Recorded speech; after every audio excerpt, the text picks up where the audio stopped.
Okay, my name is Lucya Spencer and I'm the Executive Director here at Immigrant Women Services Ottawa. Immigrant Women Services Ottawa has been around for the last 25 years, where we have been serving immigrant women who have come into this country who are in need of various types of services. We have the crisis intervention service, the counseling, the language interpretation service, the settlement and integration, the program for children who witness violence, a number of other activities that we develop in response to the need that these women who come to us have. And we have been offering these services over a number of years. We continue to expand based on needs and based on the funding that we receive. Okay, my name is Joan Gullen and I'm currently a life member of the IWSO board, but I go back to the very beginning. I'm now 83 years old, but I'm still active on the board. So a lot of my work was in the community, and it was in that role that I was chairing the Regional Coordinating Committee to End Violence Against Women, which I was very instrumental in starting as a coalition to keep the focus on the issue of violence against women. And it was a model that was to work from the bottom up, not from the top down. And it survives to this day. My name is Meyer, and I became the coordinator of the Immigrant Women Center of IWSO in 1985, together with Lucya. And at that point, there were no services available for immigrant women who had been abused. So as a small program, we started working together to create services. At that time in Ottawa, as Mechtel mentioned, there were really no services specific to immigrant women. There were very few services for immigrants, period. My name is Diana Abraham, and back in the day when I worked with IWSO, it was called IVMW, right? So that was in 1989. My role with them was because I was a senior consultant with the Ontario Ministry of Citizenship and Culture, is what I think it was called then.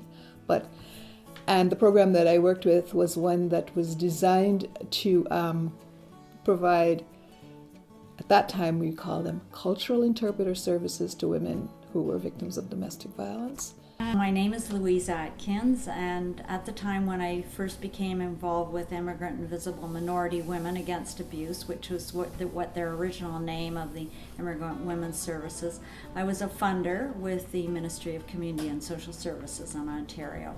And one of my colleagues from the ministry was involved with the group just then. Her name is Zina Al-Gadat, and she was very important in the beginning to understanding how women who were from different cultures and different parts of the world needed dedicated services who would recognize they had not only crisis counseling needs in situations where they're experiencing abuse from their partners, but also that they needed cultural interpretation services, which is a kind of translation service, because many of them were not particularly fluent in either English or French. We began in 72 Holland. It was a little house, and we never knew that there was going to be so much demand for our services. And I was working part-time, but I always was full-time, because at the last moment when I was leaving, there was somebody who needed to go to a shelter and they didn't speak English very well. And so I remember we were there all the time. But at the time, it seemed like a great place because it was just a house. So there was a kitchen, there was a living room, there was a place, there were little places people could... If a woman walked in there, she didn't feel she was walking into somebody's office. It didn't look like she was walking into somebody's office either. It looked like she was just visiting somebody's house. But at the beginning, it was a lot of public education. We went to schools, we went to immigration offices, we went to Ontario Works, where sometimes people come at the beginning, financial help, We went to everywhere, and then we talk about domestic abuse and all that, and how it was a crime in Canada and all that. and all the services that we provide. My immediate thought was, well, Interval House, the services and shelters that were relatively new at the time to try and get women's services. Unfortunately, women didn't speak English, didn't feel always very comfortable with some of the, what at the time were fairly strong feminist philosophies of some of the shelters, expressed perhaps in a way that wasn't as nuanced as they might have become over the years, and didn't always want to have the choice of having to take certain actions that they feared might put the lives of their partners in danger.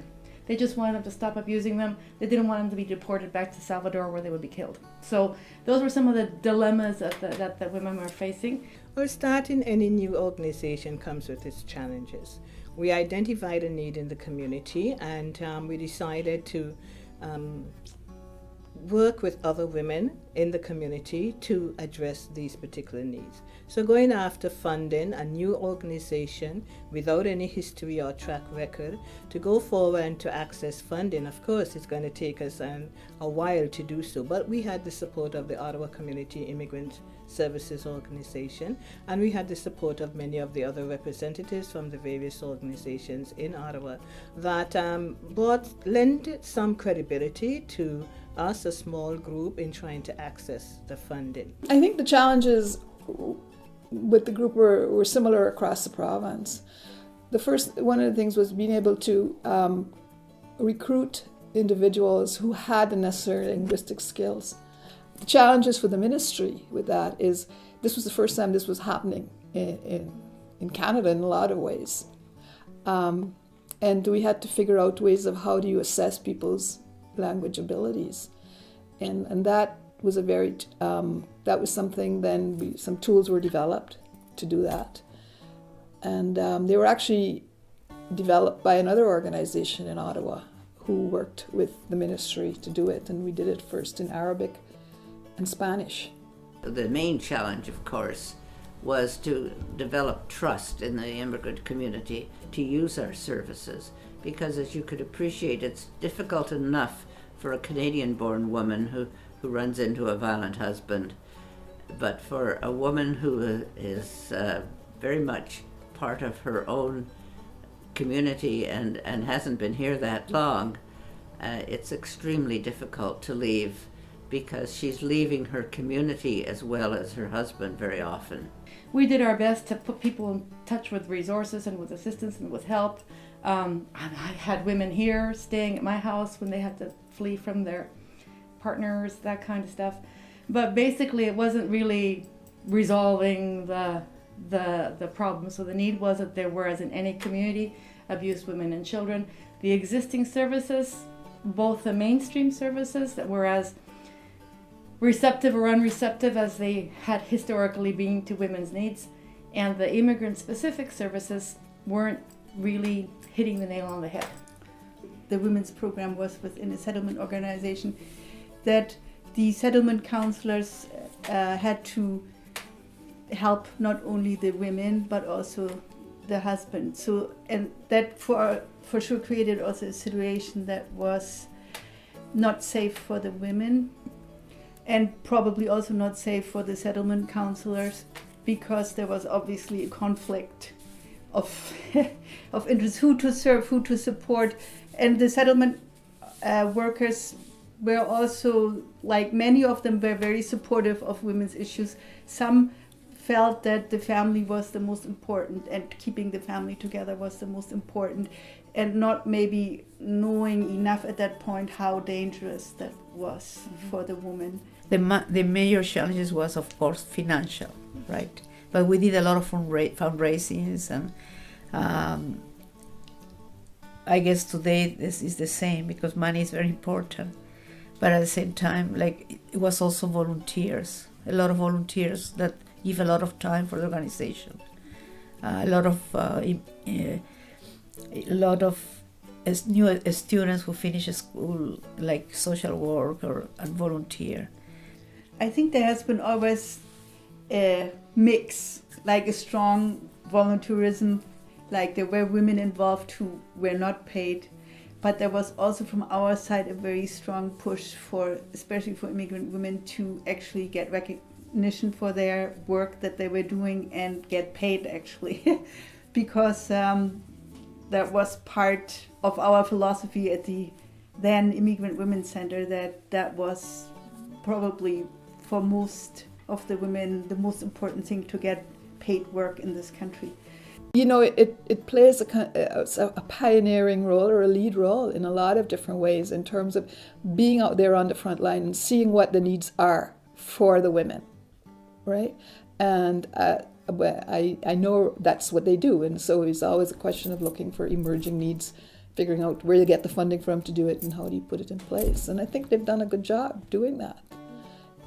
IWSO has a lot of friends out here, and that one of the ways that the network of services for abused women and their kids can be strong is if they can keep working all together, because it's a broad social issue, and we have found that through the networks, by working together, that was a big part of why IWSO came into being. The vision, the dedication, and the understanding of the diversity. But I also know that when IWSO became well established, they also were then able to turn around and provide support and extra solidarity with the other services. So we don't allow this issue to get marginalized at the margins of society, but it stays mainstream. What motivates me to do this work? When I look at women who come into the organization, and I can just make reference to one particular family that came here with the suitcases and a couple bags, garbage bags of clothing, and the mother herself did not even have anything to give her children to eat, and they were all tugging on her. They were very little. I think they were all under 5, and I watched that woman, and I watched her struggle that day, because it was after 5 and we were here trying to find her a place to stay for the night with the kids, and then her concern was what's going to happen to me and my children. And we were successful in getting her place, and the workers continued to work with her. She found affordable housing. The kids have grown, and one day she came to the office, and I passed her out in the hallway, and I just said a casual good morning and went along. And I happened to walk back through the hallway. She was still waiting on a worker, and she looked at me and she smiled and she said, "Lucya, don't you know me?" And I knew the voice, but I could not figure out who the person was. And I stood and I looked at her, and then she smiled. And when I realized who it was, I was really surprised. There was such a transformation in that woman that day that I said, that's why we are here. That's why we are here. There are many more like you, and we want to continue to help many more like you. And that's what motivates me, and I think that's what motivates the staff. When you see a woman come to us broken, she thinks her world has fallen apart and all is lost, and then a couple months later, you see her, the beauty shining from within, then you know it's worth it all. It's not an easy struggle, it's difficult on occasion, but when you look at the lives that have been spared, when you look at the transformation that has taken place, it motivates you to do the work that we do here. Lucya, who had previously worked for an immigrant group, came on as our executive director and is still there. So we've had good boards throughout, very good staff, and a very committed kind of whole operation, I must say. And I'm very pleased to be associated with it. Congratulations to the Immigrant Women's Service Organization for having made it through 25 years. Who could believe it?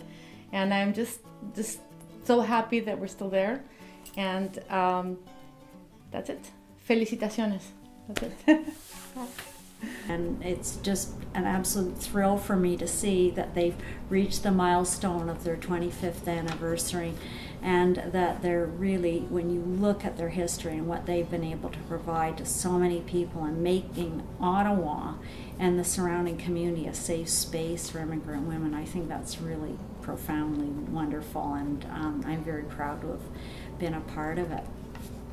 I think it's a wonderful time for us to go out and celebrate our achievements. It was, as I said earlier, it was a struggle, it was difficult. However, we have come this far, and I think it's important for us to just spend a few moments thanking those who had the vision in the beginning, thanking those who have done their part in the community to continue to raise the issue and to continue to help newcomers, immigrant women, in whatever way that they are able to. And also to set the path for the next 10, 15, 20 or 25 years.